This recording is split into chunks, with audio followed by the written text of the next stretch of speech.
Akan Anak siapa? Anak siapa? Menang. kono delengan itu. Bocah kono delengan itu. Bocan deh. Viral di sosial media video seorang remaja wanita ditemukan dengan tubuh penuh lumpur di dekat sawah. Video itu diunggah oleh sejumlah akun media sosial, di antaranya Instagram @andreli48 pada Senin, tanggal 5 Juli tahun 2021. Dalam video tersebut terlihat sejumlah warga mendapati seorang gadis remaja di area persawahan. Gadis itu terlihat tengkurap dengan sekujur tubuh penuh lumpur.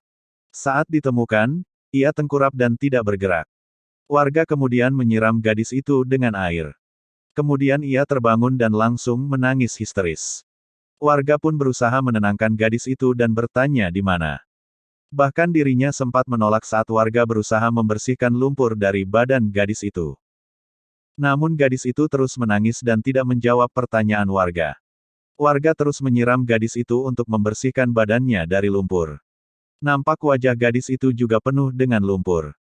Sesekali ia berusaha bangun, akan tetapi kondisinya yang lemas membuat dirinya terduduk kembali. Dari keterangan yang ditulis pengunggah, remaja itu diperkirakan berusia 12-13 tahun.